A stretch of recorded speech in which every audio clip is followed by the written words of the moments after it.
Guys, it snowed yesterday. Usually I get out in the snow,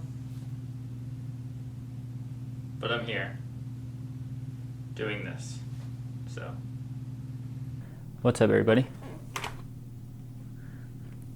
Today we're going to be talking about the Giro Ledge MIPS helmet.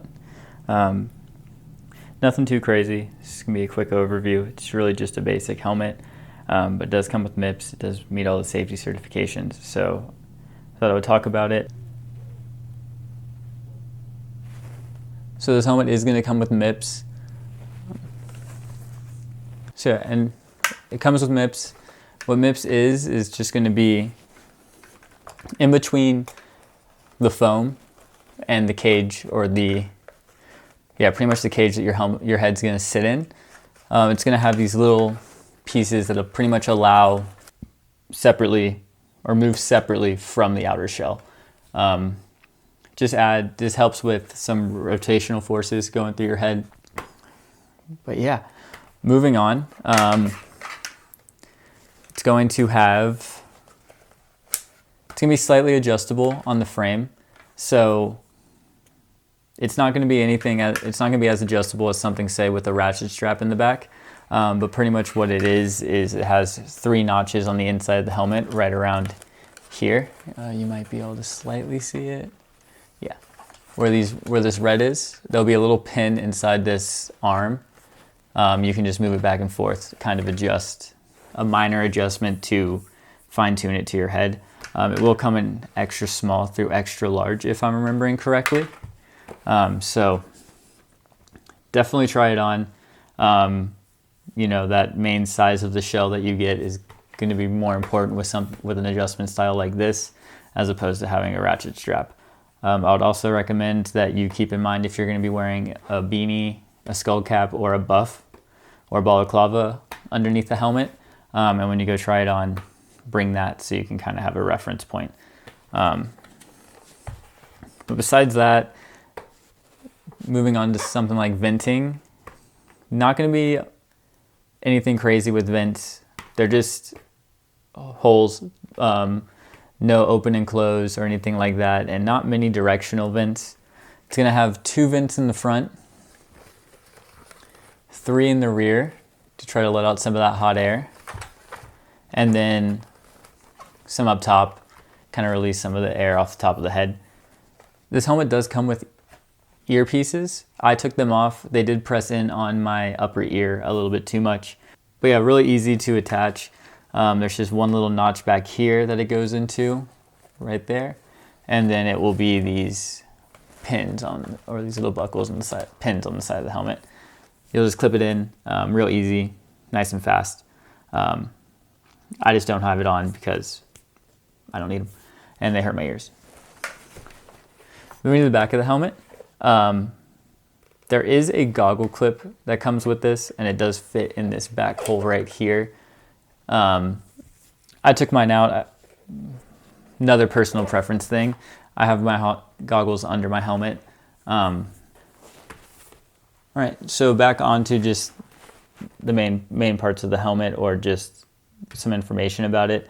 The medium comes in at 500 grams, so it's not going to be a heavy helmet, but it's also not going to be the lightest helmet in the world.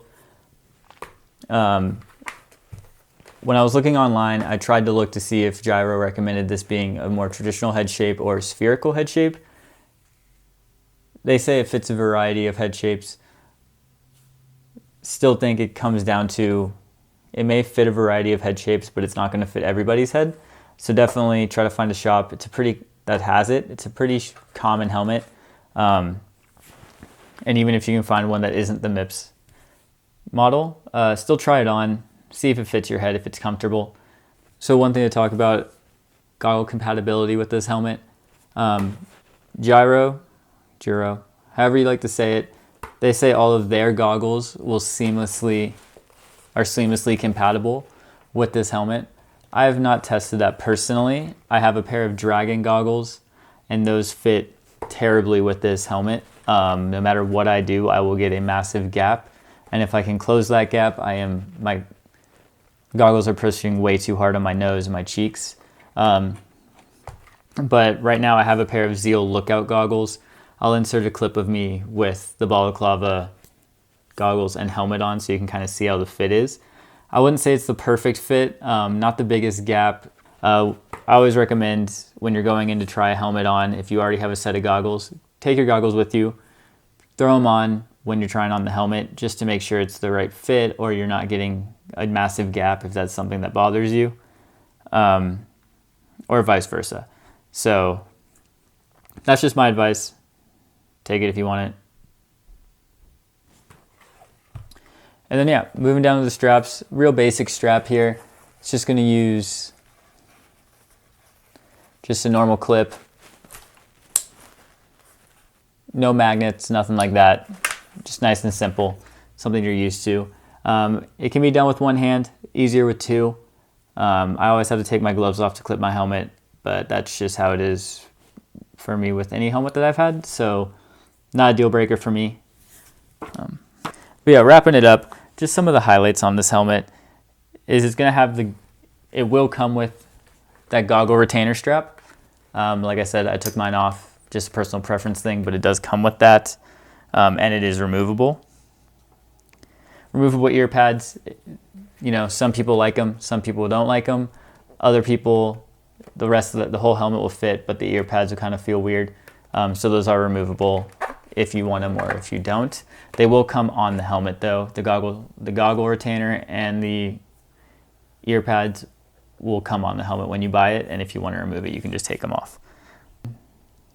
Just to reiterate, it does have MIPS. I know that some people will only wear a helmet with MIPS, other people not so much. At this price point for this helmet, it's around $100, $120, maybe $150, depending where you're at. It's often on sale for around $70 or $80. I don't see a reason not to. It's your head. And then also seamless compatibility with all Giro goggles. But that's pretty much it. Overall, how I feel about the helmet, it's a nice simple helmet. Nothing to get excited about, but nothing really to get mad at either or get annoyed at. It honestly just reminds me of like a skateboard helmet, which is honestly what I want in a helmet. It's not going to be a helmet that I want to completely take care of or baby. It just is a helmet that I always have with me, and I carry it around and never think about it unless it takes a big hit, and it's relatively inexpensive for what a ski helmet can be. So I'm not too worried about replacing it if I'm questioning the integrity or if it's been used. All ski helmets are one-time use. If you're questioning it, it's always the best practice to get a new one. I mean, I would love more features, but it's simple. So yeah, it's light enough, it's simple, just an easy helmet. It fits my head, and at the price point that it's at, I know that if I'm questioning it, I can go buy another one and not really break the bank too much. So it checks those boxes for me. That's why I use it. I have no issues with it, and I like it. Thanks for watching.